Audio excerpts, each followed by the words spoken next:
اعوذ باللہ من الشیطان الرجیم بسم اللہ الرحمن الرحیم وبہ نستعین وهو خیر ناصر ومعین وصلی اللہ علی محمد وآل محمد اما بعد فقد قال اللہ سبحانہ وتعالی فی محکم کتابہ المجید وفرقانہ الحمید وقولہ الحق بسم اللہ الرحمن الرحیم وقال ربكم ادعوني استجب لكم ان الذين يستكبرون عن عبادتي سيدخلون جهنم داخرين.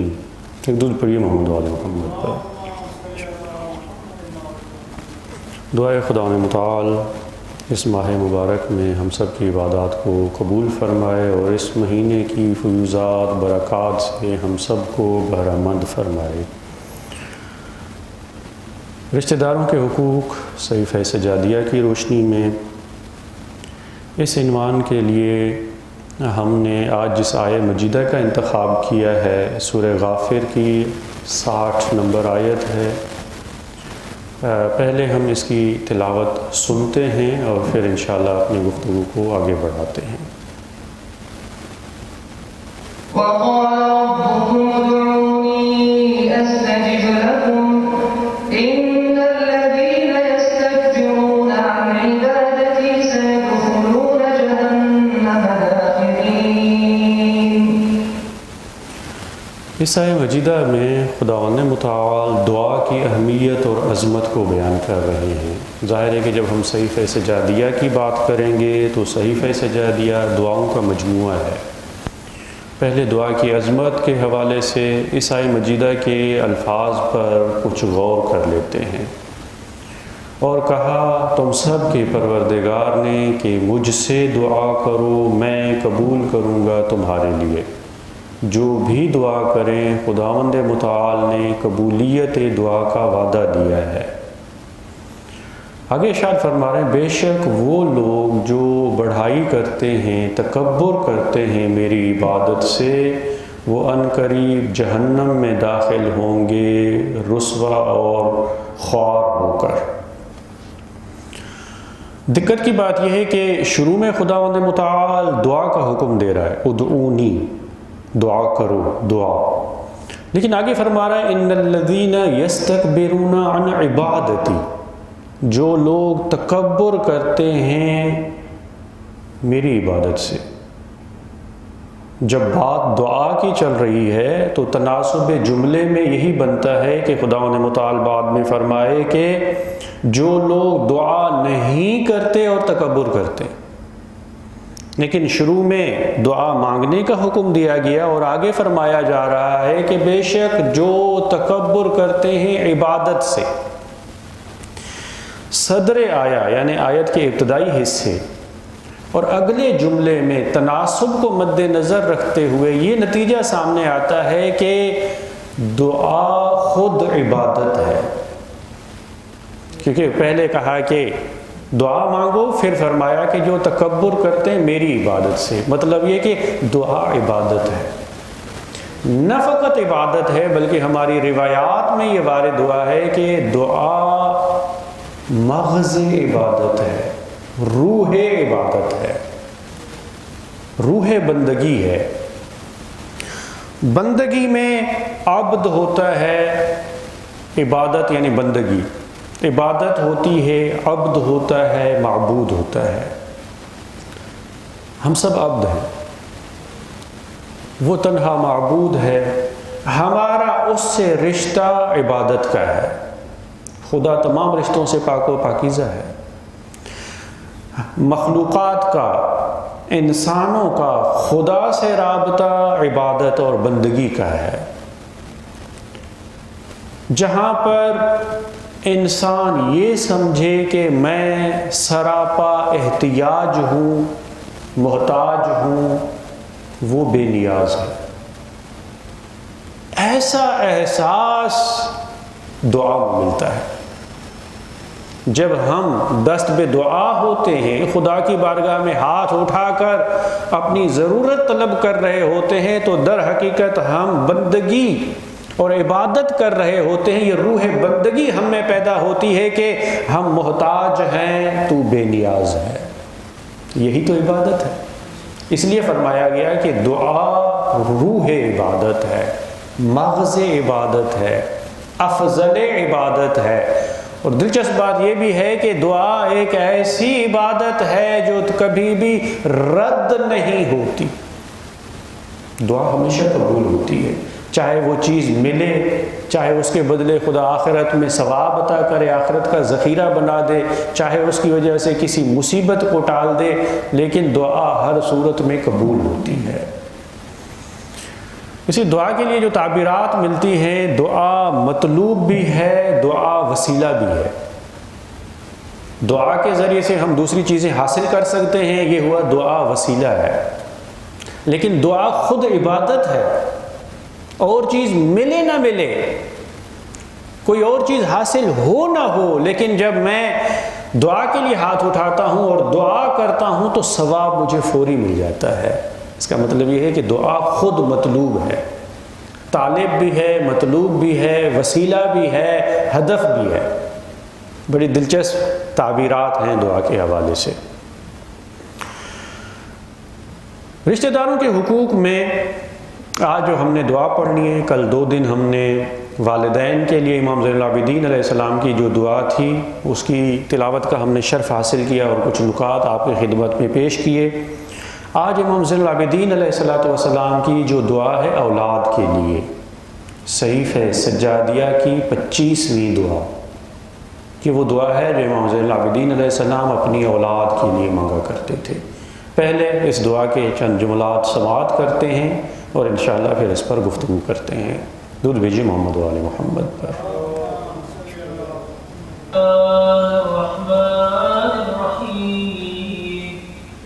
اللهم صل على محمد وآل محمد اللهم ومن علي ببقاء ولدي وبإصلاحهم لي وبإبداعي بهم إلهي امدد لي في أعمارهم وزد لي في آجالهم ورب لي صغيرهم وقو لي ضعيفهم وأصح لي أبدانهم وأديانهم وأخلاقهم وعافهم في أنفسهم وفي جوارحهم وفي كل ما عنيت به من أمرهم وأدر لي وعلى يدي أرزاقهم واجعلهم أبرارا أتقياء بصراء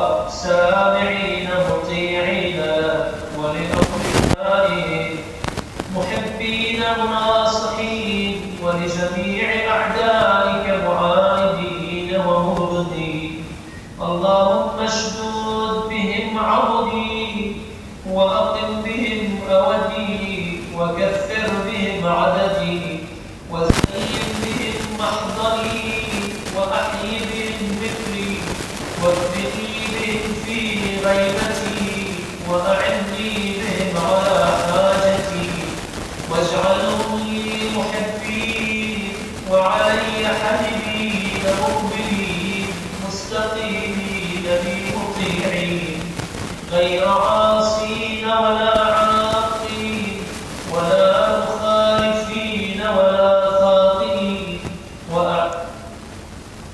اس دعا میں امام زین العابدین علیہ السلام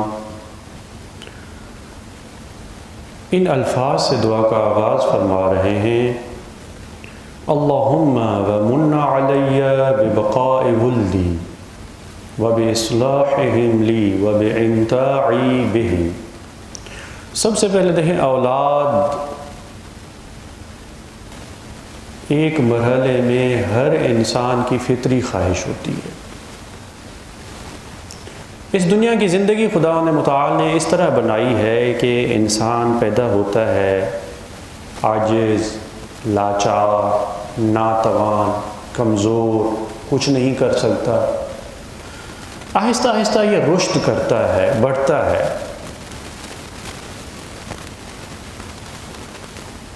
وہ کمزوری سے طاقت کی طرف آتا ہے، عاجزی سے توانائی کی طرف آتا ہے، زندگی کے مرحلے گزارتا جب جوانی کی منزل پر پہنچتا ہے اور اپنے لیے شریک حیات کا انتخاب کرتا ہے تو اب اس کی نگاہ اولاد کے حصول پر ہوتی ہے۔ یہ ایک فطری خواہش ہے جس کا اقتضاء، جس کا سوال انبیاء علیہ السلام نے بھی کیا ہے۔ انبیاء علیہ السلام کی دعائیں اگر ہم قرآن مجید میں دیکھیں، انبیاء علیہ السلام کی دعاؤں میں یہ نظر آتا ہے کہ انہوں نے خداوند متعال سے اولاد طلب کی ہے، مانگی ہے، درخواست کی ہے اولاد کی۔ ایک فطری خواہش ہے، اس خواہش کا اظہار کرنا فطرت کے مطابق ہے، بلکہ ہماری روایات میں تاکید کی گئی ہے کہ جو بھی تمہاری ضرورت ہو خدا سے مانگو۔ حتیٰ کہ نام لے کر کہا گیا ہے نمک بھی مانگنا ہو یا اتنی معمولی چیزیں بھی ہوں وہ خدا سے مانگنی چاہیے۔ تو اولاد تو بہت عظیم نعمت ہے، انبیاء علیہ السلام نے اس کی درخواست کی ہے، کیونکہ اولاد انسان کے وجود کا تسلسل ہوا کرتی ہے۔ یعنی بالفرض اگر خداوند متعال نے مجھے 70 سال کی عمر دی ہے اور روز بروز ہم دیکھ رہے ہیں کہ عمریں کم ہوتی جا رہی ہیں، نہیں معلوم گزشتہ زمانے میں کسی نے سنا کہ آخری زمانے میں لوگوں کی عمر اتنی ہوگی، تو فرمایا اگر اتنی عمر ہو تو اتنی تو میں سجدہ شکر میں گزار دوں۔ سینکڑوں سال، ہزاروں سال تک عمریں ملتی ہیں اور ان کے مقابلے میں 60 سال 50 سال بہت کم ہے۔ لیکن خیر، اگر میرے لیے خداوند متعال نے 70 سال کی زندگی معین کی ہو تو یہ 70 سال ہے، لیکن اگر خدا مجھے اولاد دیتا ہے تو وہ اولاد میرے وجود کا تسلسل ہے۔ ان کی نیکیاں میرے کھاتے میں بھی آئیں گی، کیونکہ میں بھی ان میں شریک ہوں اگر میں نے ان کی صحیح تربیت کی ہے، اگر میں نے اپنی ذمہ داریاں صحیح طور پر نبھائی ہیں تو اولاد صدقہ جاریہ ہوتی ہے انسان کے لیے۔ اب انسان کے وجود کا یہ تسلسل ہے، بلکہ اس سے بڑھ کر امام علی علیہ السلام نہج البلاغہ میں ارشاد فرماتے ہیں، خط نمبر 31 جو آپ علیہ السلام نے اپنے بیٹے امام حسن علیہ السلام کو لکھا ہے، اس میں تعبیر یہ استعمال کرتے ہیں کہ اے میرے بیٹے، میں نے تمہیں اپنے وجود کا ٹکڑا پایا، تم میرے وجود کا ایک حصہ ہو۔ نہیں، حصہ ہی نہیں بلکہ تمہارا وجود میرا ہی وجود ہے، میں خود کو تم سے جدا ہی نہیں سمجھتا۔ اب اگر اولاد کا وجود والدین کا ہی وجود ہو پھر ذمہ داری بہت بڑھ جاتی ہے۔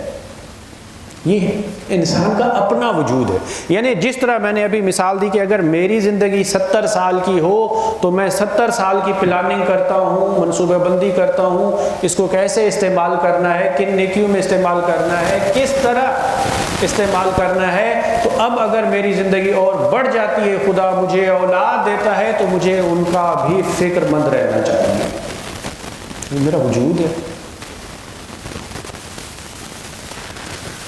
عربی میں ایک مثال دی جاتی ہے، احمق من حبن نقا۔ حبن نقا ایک شخص کا نام تھا۔ مثال ذرا لطیفے کی ہے لیکن اس بات کو واضح کرتی ہے کہ وجود کیسا ہوتا ہے۔ اس کی مثال دی جاتی ہے بے وقوفی میں، کہ اس سے بڑا بے وقوف کون ہوگا۔ وہ بندہ خدا بڑا سادہ سا انسان تھا،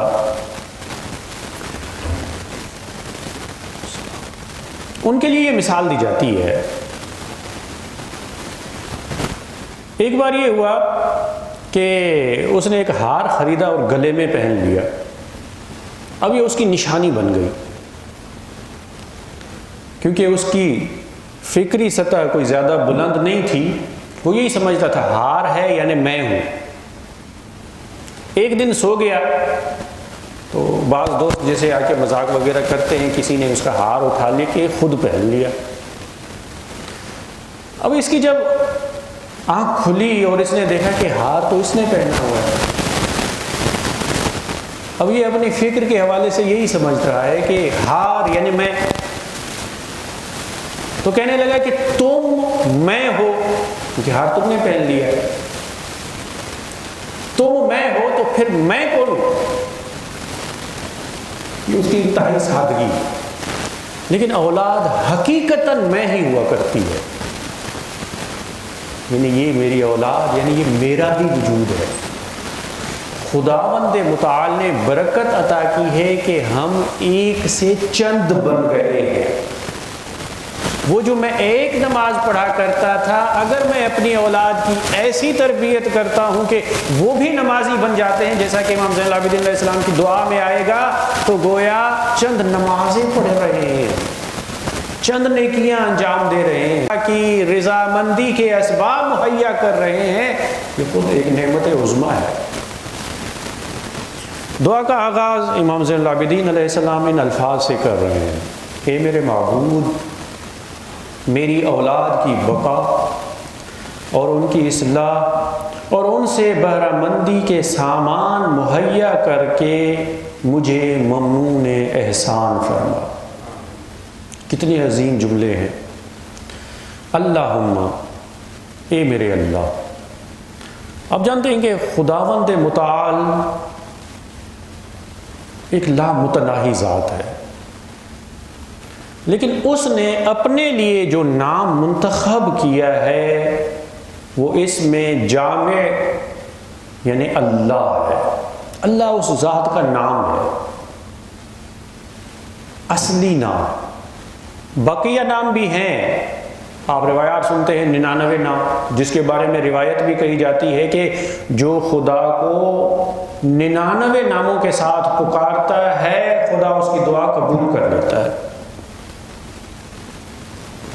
لیکن یہ آپ کو شرف حاصل ہے، مکتب دعا مکتب اہل بیت ہے۔ اہل بیت علیہ السلام نے دعاؤں کے ذریعے جو معرفت کے خزانے عطا کیے ہیں وہ کہیں بھی آپ کو نظر نہیں آئیں گے۔ لہٰذا آپ کی دعاؤں میں، بلکہ وہ دعائیں جو ماہ مبارک رمضان میں مستحب ہیں، شب قدر میں جن کی تلاوت مستحب ہے، یہ دعائے جوشن کبیر میں آپ خداوند متعال کے 1000 اسماء اور صفات کا ذکر کرتے ہیں۔ اس کا مطلب یہ ہے کہ جس طرح خداوند متعال کی ذات لامتناہی ہے، اسی طرح اس کی صفات لامتناہی ہے۔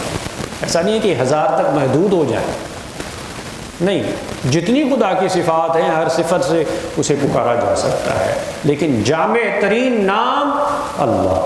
اس لیے امام علیہ السلام دعا کا آغاز لفظ اللہ سے فرما رہے ہیں، اللہ، اے میرے اللہ۔ کتنی مٹھاس ہے۔ اگر انسان یہ سمجھے میں عبد وہ معبود، میں محتاج وہ بے نیاز، میں رزق کا محتاج وہ رازق، میں فانی وہ باقی، میں محدود وہ لامحدود، بڑا لطف آتا ہے جب انسان اہل بیت علیہ السلام کی دعاؤں میں ان تعلیمات کو دیکھتا ہے۔ اگر خدا آپ کو اور ہمیں نصیب کرے مسجد کوفہ میں جائیں اور وہاں بیٹھ کر امام علی علیہ السلام کی مناجات مسجد کوفہ پڑھیں، جس میں امام علی علیہ السلام یہ فریاد کر رہے ہیں، الہی، اے میرے معبود، میں مخلوق تو خالق، وَهَلْ يَرْحَمُ الْمَخْلُوقَ إِلَّا الْخَالِقِ، میں مخلوق ہوں تو خالق ہے، تو بھلا کیا مخلوق پر خالق کے علاوہ کوئی رحم کرے گا؟ میں فانی ہوں تو باقی ہے، تو کیا فانی پر باقی کے علاوہ کوئی اور رحم کرے گا؟ میں محتاج رزق ہوں تو رازق ہے، تو بھلا محتاج رزق پر رازق کے علاوہ اور کون رحم کرے گا؟ ایسے نورانی کلمات، ایسے نورانی جملات فقط اور فقط آپ کو اہل بیت علیہ السلام کی دعاؤں میں نظر آئیں گے۔ بھلے ظاہری خلافت پر کوئی بھی آ جائے، لیکن علمی دنیا میں، معرفت کی دنیا میں سکہ اہل بیت کا چلتا ہے۔ ایسے معارف کسی کے ہاں نہیں ملیں گے، ایسی دعائیں کسی کے ہاں نہیں ملیں گی۔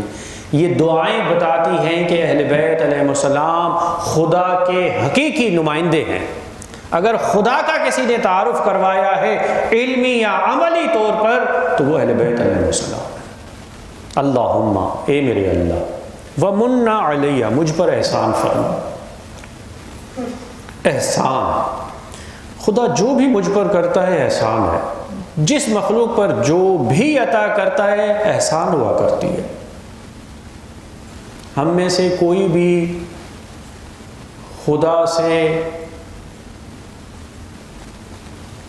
آمرانہ طور پر تقاضا نہیں کر سکتا۔ اس نے جو وجود دیا ہے یہ بھی اس کا فضل ہے، احسان ہے۔ اس نے وجود کی بقا کے جو اسباب پیدا کیے یہ سب خدا کا احسان ہے۔ وہ ہم میں سے کسی کا مقروض نہیں تھا، نہیں، یہ فضل ہے، یہ احسان ہے۔ تو گویا کہ یہ کہا جا رہا ہے کہ خدایا جس طرح تو نے مجھ پر اتنے سارے احسانات کیے ہیں، ایک احسان میرا اولاد کی بنسبت بھی مجھ پر کر دے۔ بے بقاء ولدی، میری اولاد کی بقا۔ ہو سکتا ہے کسی کو خدا اولاد دے لیکن اولاد باقی نہ رہے۔ اولاد کی بقا نعمت ہے، نعمت پر نعمت ہے، بلکہ میں تو کہتا ہوں ہر نعمت میں سینکڑوں ہزاروں نعمتیں ہیں، ایک ایک نعمت میں اگر ہم غور و فکر کریں۔ اولاد، پھر اولاد کی بقا۔ ہمارے ہاں تو جنسیت کے مسائل ہوتے ہیں، بیٹا بیٹی، حالانکہ یہ خدا کی مشیت سے مرتبط ہے، جس کو چاہے بیٹی دے، جس کو چاہے بیٹا دے۔ اور عجب نہیں کہ خدا اگر کسی کو بیٹی دے تو بیٹی اس کے حق میں بیٹے سے بہتر ہو۔ ایک دلچسپ واقعہ آپ کی خدمت میں عرض کر رہا ہوں اور یاد بھی تازہ ہو جائے۔ مفسر قرآن مولانا محسن قرأتی، آج کل ایران میں ہمارے عالم دین ہیں جنہوں نے تفسیر نور لکھی ہے، اور 40 سال سے زیادہ عرصہ ہو گیا ہے کہ ان کے دروس ٹیلی ویژن پر نشر ہوتے ہیں۔ ان کو توفیق یہ ہوئی ہے، کہتے ہیں کہ 40 سال میں کوئی ایسی جمعرات نہیں ہے جس میں نے درس قرآن نہ دیا ہو۔ ان 40 سالوں میں کوئی ماہ مبارک رمضان ایسا نہیں ہے جس میں نے درس قرآن نہ دیا ہو۔ بڑی توفیق ہے۔ اتفاق یہ ہے، 2 واقعات ان کے ہیں، دلچسپ ہیں اور عبرت آموز ہیں، اس لیے عرض کر رہا ہوں۔ پہلا واقعہ خود ان کا اپنا ہے۔ کہتا ہے کہ میرے والد کی عمر 40 سال سے اوپر ہو چکی تھی، اولاد نہیں ہو رہی تھی۔ بابا نے دوسری شادی کر لی۔ ایسا ہوتا ہے نا، اگر اولاد نہ ہو تو چند سالوں میں آدمی کہتا ہے کہ شاید اس زوجہ سے خدا نہیں دے رہا تو ایک اور شادی کر لوں تاکہ دے دے۔ لیکن میں آپ کو مشورہ دوں گا، سوچ سمجھ کے کیجیے گا، پاکستانی معاشرے کے حالات کچھ اور ہے۔ تو دوسری شادی انہوں نے کر لی، پھر بھی اولاد نہیں ہوئی۔ اللہ کا دیا بہت کچھ تھا، مال دولت تھی، کشادہ گھر تھا، صاحب ثروت تھے، اولاد نہیں تھی۔ لیکن پڑوس والے لوگ آس پاس جو تھے وہ غریب، گھر ان کے چھوٹے، بچے زیادہ۔ اور ہوتا ہے ایسا، جہاں مکان بڑے ہوتے ہیں لوگ کم ہوتے ہیں، مکان چھوٹے ہوتے ہیں لوگ زیادہ ہوتے ہیں۔ اور جہاں چھوٹے گھر ہو نا، وہاں پھر دوسری مخلوقات بھی پہنچ جاتی ہیں۔ کہا اس محلے میں جو غریبوں کے گھر تھے ان میں بلیوں کا آنا جانا بھی زیادہ ہو گیا۔ اب ہمارے پڑوسی، چھوٹا سا گھر، بچے بھی زیادہ ہیں اور بلیاں بھی وہاں پہنچ گئی ہیں۔ ایک دن اس نے کیا کیا کہ ایک بوری میں بلیاں ڈالی، دروازہ کھٹکھٹایا، جیسے ہی بابا نے کھولا کہا کہ تمہارے یہاں اتنا بڑا گھر ہے، اولاد تو نہیں ہے، کم از کم یہ بلیاں ہی پال لو۔ کہتے بابا کہتے ہیں کہ میرا دل ٹوٹ گیا۔ جب دل ٹوٹتا ہے نا تو دل سے جو آہ نکلتی ہے وہ مستقیماً عرش تک پہنچتی ہے۔ بابا نے کچھ اپنی زمینیں بیچی اور کعبۃ اللہ پہنچ گیا۔ خانہ کعبہ میں بیٹھ کر دعا کی، خدایا تو امام رضا علیہ السلام کو 45 سال کی عمر میں اولاد عطا کی تھی، مجھے بھی اولاد عطا کر۔ کہتا ہے پھر جو بابا کعبۃ اللہ سے وہاں سے لوٹے، پھر جو اللہ نے ان کو اولاد دینا شروع کی،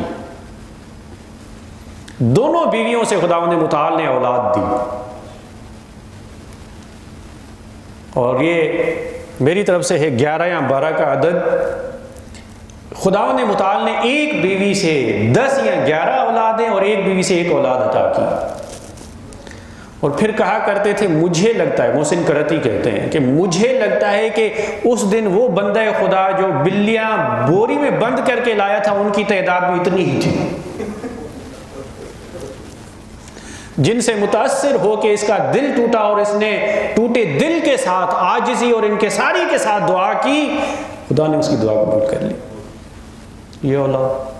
لیکن دلچسپ دوسرا واقعہ یہ بھی ہے، آغا محسن کراتی خادم قرآن خود ان کو بیٹے کی اولاد نہیں ہے، 3 بیٹیاں ہیں۔ کہتے ہیں ایک دن میرے والد نے مجھ سے کہا کہ کراتی کبھی تم غمگین ہوتے ہو کہ خدا نے تمہیں بیٹا کیوں نہیں دیا؟ لیکن ہمارے ہاں لوگ خصوصی دعا کرتے ہیں، مولانا دعا کیجئے نرینہ اولاد کی۔ کیا سمجھتے ہو خدا نے تمہیں بیٹے کی اولاد عطا نہیں کی؟ بڑی بات ہوتی ہے، اتنے عرصے سے تو قرآن کی خدمت کر رہا ہے۔ اچھا اسے بڑھ کر اگر میں مثال دوں، رسول اللہ صلی اللہ علیہ وآلہ وسلم کی اولاد، ابھی کہا نا ان کی بقا، بیٹے پیدا ہوتے ان کا انتقال ہو جاتا، کیا رسول اللہ کو لوگ تانے نہیں دیتے تھے؟ ان کے دل پہ کیا گزرتی ہوگی؟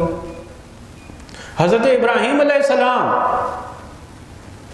بعض روایات کے مطابق 90 سال 100 سال تک اولاد نہیں ہے۔ جو نبی کہہ رہا ہے، جو شخص کہہ رہا ہے میں خدا کا نمائندہ ہوں، لوگ تانا تو دیتے ہوں گے کہ تم کہہ رہے ہو خدا کے نمائندے ہو، تو خدا سے کہو نا تمہیں اولاد دے۔ بھئی ہم تو اللہ کے نمائندے نہیں ہیں، ٹھیک ہے، لیکن تم تو ہو، تمہیں تو نعمتیں دینی چاہیے تھی۔ امتحان، پھر اولاد جوان ہوتی ہے، خدا کی طرف سے حکم آتا ہے کہ اسے قربان کر دو۔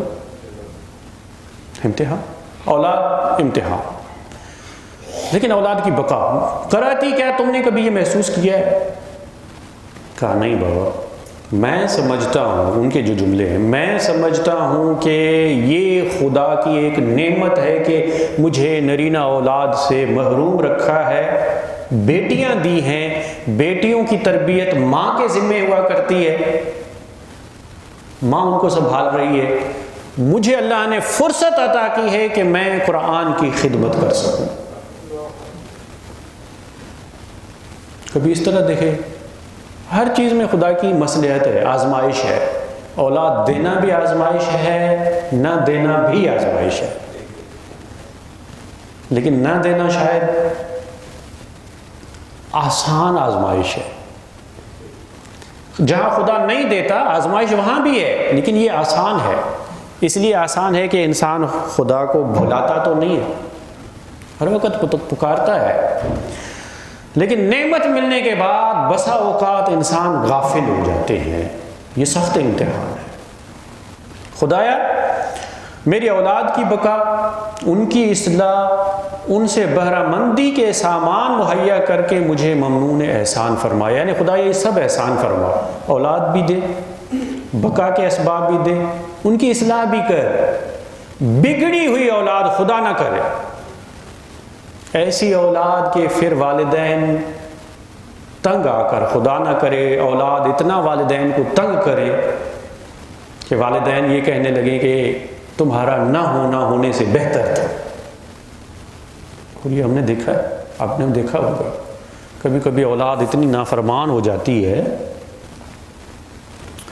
آج کل ہم غرب کی اندھی تقلید کیے جا رہے ہیں، لیکن اگر ہم غرب کے کام دیکھیں، وہاں جو بزرگوں کے ساتھ سلوک ہوتا ہے، اولڈ ہاؤس میں چھوڑ کے آؤ جی، ہم انہیں گھر میں نہیں ٹھہرا سکتے۔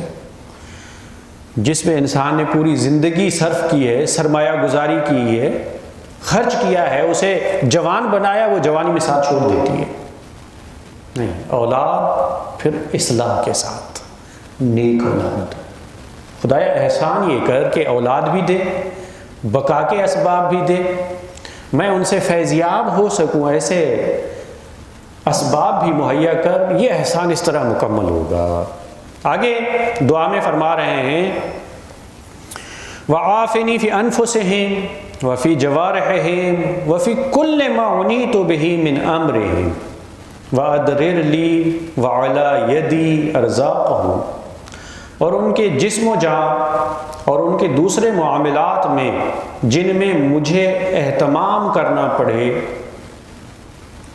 انہیں عافیت سے ہمکنار رکھ، اور میرے لیے اور میرے ذریعے ان کے لیے رزق فراواں جاری کر. یہ اور دعا ہے جو امام علیہ السلام اولاد کے لیے مانگ رہے ہیں. ان کے جسم، جان اور دوسرے معاملات کی اصلاح، انہیں عافیت سے ہمکنار رکھ. یہ سب چیزیں درست ہونی چاہیے. اور اہم جو جملہ ہے اس پیراگراف میں وہ یہ ہے کہ ان کو اور ان کے ذریعے مجھے بہترین رزق عطا فرما.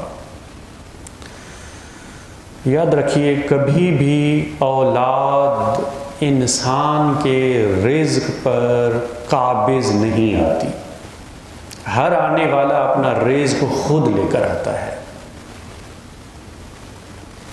کہا گزشتہ زمانے میں ایک بار قحط آیا. آج کل کیونکہ دنیا ٹیکنالوجی اور مشینری آ گئی ہے، اثرات اب بھی ہوتے ہیں خشک سالی کے، اگر بارش نہ برسے تو اثرات ہوتے ہیں، لیکن اس زمانے میں تو سارا انحصار بارش پر تھا. بارش برسے گی تو ہی اناج پیدا ہوگا، تو ہی زندگی آگے بڑھے گی، نہیں تو زندگی مختل ہو جائے گی. کسی غریب کے ہاں اولاد پیدا ہوئی تو کہا کہ ہمیں روزانہ ملتا ہی اتنا ہے. ماہی گیر تھا، روزانہ 2 ہی مچھلیاں. اب یہ تیسرا ابھی آ گیا ہے، ہمیں تو 2 ہی مچھلیاں. شیطان نے وسوسہ کیا، اور یہ رسم عربوں میں بھی اسی طرح آئی ہے، اولاد کو قتل کرنے کی. فکر کیا ہے؟ ان کو کھلائیں گے تو ہم کہاں سے کھائیں گے؟ ان کے رزق کی ذمہ داری تم پر نہیں ہے. جس نے وجود دیا ہے رزق کی ضمانت بھی اس نے لی ہوئی ہے. رزق خدا نے دینا ہے. ہم سب کا مشاہدہ ہے کہ اولاد کے بعد انسان کا رزق بڑھ جاتا ہے، کیونکہ آنے والا اپنا رزق خود لے کر آتا ہے. تو خدا ان کے ذریعے سے میرے رزق میں وسعت اور برکت عطا فرما. اور کون سی دعائیں مانگ رہے ہیں؟ الہی امدد لی فی اعمارہم وزد لی فی آجالہم ورب لی صغیرہم وقو لی ضعیفہم. اور میرے سہارے کے لیے ان کی عمروں میں برکت اور زندگیوں میں طول دے. ان میں سے چھوٹوں کی پرورش فرما اور کمزوروں کو توانائی دے. چھوٹے ہوتے ہیں، آہستہ آہستہ بڑے ہوتے ہیں. آپ نے محسوس کیا ہوگا کہ ہر وقت ان پہ قدرت کا دست شفقت رہتا ہے، ورنہ جس طرح بچوں کی شرارتیں ہوتی ہیں، والدین تو ہر وقت گھبرائے ہوئے ہوتے ہیں، کہیں یہ نہ کر لے وہ نہ کر لے، اور کیا کیا کرتے رہتے ہیں بچے اچھل کود میں. لیکن واقعاً آپ کو محسوس ہوگا کہ دست شفقت قدرت ہے ان کے اوپر، کہ کچھ ہوتا نہیں ہے ان کو. کتنے ایسے حادثات ہیں صرف بچے بچاتے ہیں، چھوٹے بچے. ایک خاص خدا کا لطف و کرم ہوتا ہے ان پر. خدا چھوٹوں کی پرورش فرما، جو کمزور ہیں ان کو توانائی دے، ان کی عمریں بڑھا دے. یہ اہم دعائیں ہیں. ایک اور اہم دعا وَلِجَمِيعِ أَعْدَائِكَ مُعَانِدِينَ وَمُبْغِضِينَ، اور اپنے تمام دشمنوں کا دشمن اور بدخواہ قرار دے. اپنی اولاد کے دل میں خدا اور اولیاء خدا کی محبت، خدا کے دشمنوں کی نفرت ڈالیے. یعنی ایک اہم بنیادی اصول جو ہم نے اپنی اولاد کو سکھانا ہے، جو ان کے دلوں میں ڈالنا ہے، وہ یہ ہے کہ دشمنان خدا سے دشمنی رکھے. وہی جسے آپ تولا و تبرہ کہتے ہیں، محبت اور نفرت، یہ ان کے اندر ہم نے پیدا کرنی. محبت کس سے کرنی ہے؟ خدا سے، نمائندگان خدا سے. اولیاء خدا سے۔ نفرت کس سے کرنی ہے؟ دشمنان خدا سے۔ دشمنان خدا کے لیے بھلائی نہ چاہو۔ بڑا دلچسپ فرمان ہے جو منقول ہے امام علی علیہ السلام کے طرف سے۔ آپ علیہ السلام ارشاد فرماتے ہیں خبردار کبھی بھی اولاد کی روزی کے لیے زیادہ پریشان نہ ہوا کرو۔ پریشانی طبیعی ہے، فطری بات ہے، لیکن حد سے زیادہ پریشان نہیں، کیونکہ اگر وہ کل کو خدا کے دوست بنتے ہیں تو خدا اپنے دوستوں کو تنہا تو نہیں چھوڑے گا، اور اگر خدا نہ کرے وہ دشمن خدا بن گئے تو دشمن خدا کی فکر پریشانی تمہیں کیوں ہو رہی ہے؟ نہیں۔ لہٰذا یہ محبت اور نفرت، محبت کس سے، نفرت کس سے؟ اس لیے روایت میں تاکید کی گئی ہے کہ اپنے بچوں کو کچھ چیزوں کی محبت ڈالو ان کے دل میں۔ قرآن کی محبت ڈالو۔ کیسے ہوگی قرآن کی محبت؟ ہم پڑھیں، خود پڑھیں گھروں میں۔ ایک مشکل ہماری یہ ہے کہ بڑوں کے پاس فرصت ہی نہیں ہے۔ ہم بچوں کو کہتے ہیں اٹھو بیٹا قرآن پڑھو، جاؤ بیٹا ٹیوشن پہ قرآن پڑھ کے آؤ۔ نہیں، قرآن کی محبت کیسے ڈالیں گے؟ ان کے سامنے قرآن پڑھیں، ان کو بلا کر بٹھا کر ان کے سامنے پڑھیں۔ اچھا میں پڑھ رہا ہوں تم سنو۔ ائمہ علیہ السلام سے منقول دلچسپ روایات ہیں۔ ایک روایت ہے امام حسین علیہ السلام سے کہ آپ علیہ السلام نے سورہ انا انزلنا کی تلاوت کی، کہا میں نے بابا سے سنی تھی، اسی طرح میں نے رسول اللہ سے سنی تھی۔ اولاد کو بٹھا کے قرآن پڑھ کے سنا۔ بتائیں یہ قرآن کیا کہہ رہا ہے؟ آپ چند دن یہ کریں، آپ دیکھیں یہ خود بخود ان کے دل میں قرآن کی محبت پیدا ہو رہی ہے۔ یہ ہم دعا ہے۔ پھر آگے فرما رہے ہیں اے اللہ ان کے ذریعے میرے بازوؤں کو قوی اور میری پریشان حالی کی اصلاح اور ان کی وجہ سے میری جمعیت میں اضافہ اور میری مجلس کی رونق دوبالا فرما۔ یہ اولاد انسان کی طاقت ہے، انسان کی قوت ہے۔ جتنی اولاد ہوگی اتنی قوت ہوگی۔ ٹھیک ہے شروع میں مشکلات ہیں، لیکن یہ خزانہ بغیر مشکلات کے تو حاصل نہیں ہوگا۔ انسان کی اولاد انسان کی طاقت بازو ہے۔ پریشانی کی اصلاح ان کی وجہ سے میری جمعیت یعنی آبادی میں اضافہ اور مجلس کی رونق۔ اصل میں گھر کی رونق ہوتی بچوں سے ہے۔ اگر آپ کو یاد ہوگا کہ آپ کے زمانے میں، ہمارے زمانے میں اولاد زیادہ ہوا کرتی تھی۔ خیر سے ہم مثلاً 6 بھائی ہیں الحمدللہ، یہ تو گھر میں ایک چہل پہل سی رہتی ہے، ایک آ رہا ہے ایک جا رہا ہے، گھر میں رونق رہتی ہے۔ آج کل گھر میں بچہ ہی نہیں ہے، ایک بچہ، سارے ایک دوسرے کو بیٹھ کے دیکھ رہے ہیں، گھر میں کوئی رونق ہی نہیں ہے۔ اس نے موبائل اٹھا کے وہاں قبضہ کیا ہوا ہے، یہ موبائل اٹھا کے وہاں بیٹھا ہوا ہے، یہ موبائل اٹھا کے مصیبتیں دیکھیں آج کل کے دور کی۔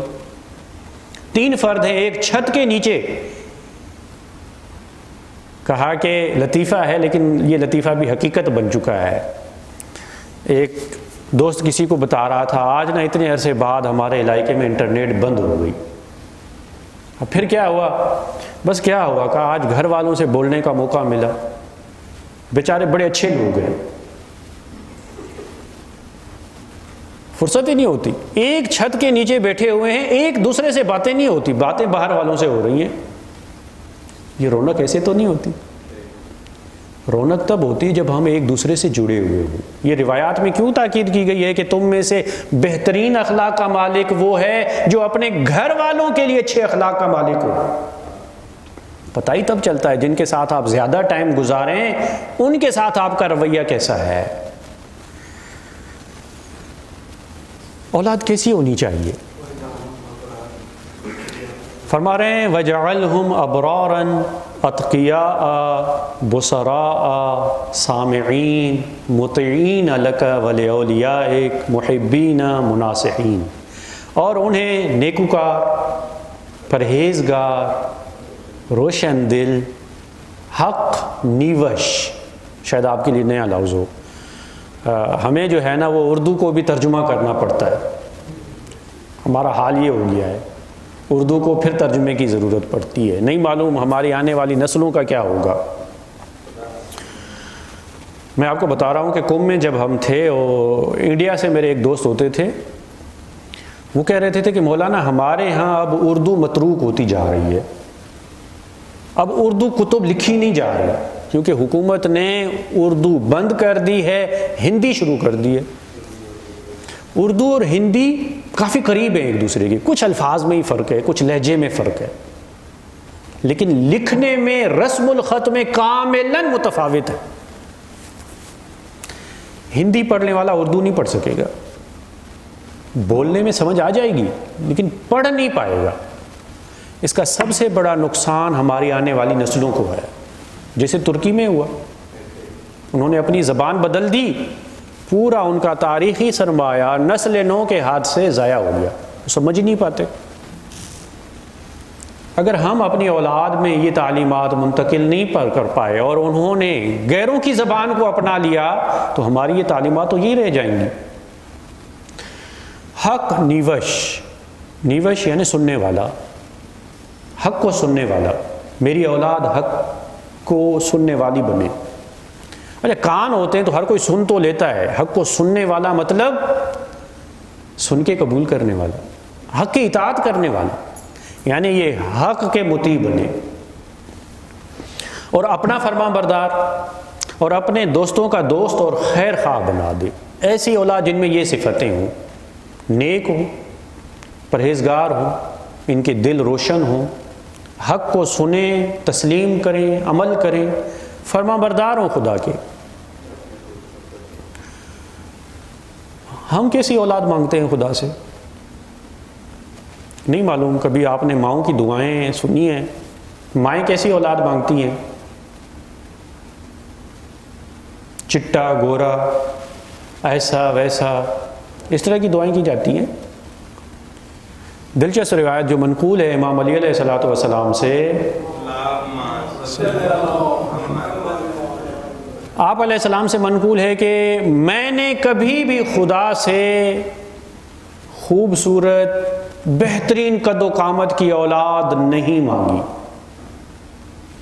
میں نے کبھی بھی جسمانی خصوصیات کو مد نظر نہیں رکھا، میں نے اگر خدا سے اولاد مانگی ہے تو یہی کہ خدایا ایسی اولاد عطا فرما جو تیرے مطیع و فرمان بردار ہوں، جب میں انہیں تیری اطاعت میں دیکھوں تو میری آنکھیں ٹھنڈی ہو جائے۔ اطاعت خدا کی دعا مانگی ہے، ایسی اولاد جو مطیع ہو، تیری فرمان بردار ہو، تیرے دین کی خاطر مر مٹنے کے لیے تیار ہو، تیرے دین کے لیے بازو کٹانے کو تیار ہو،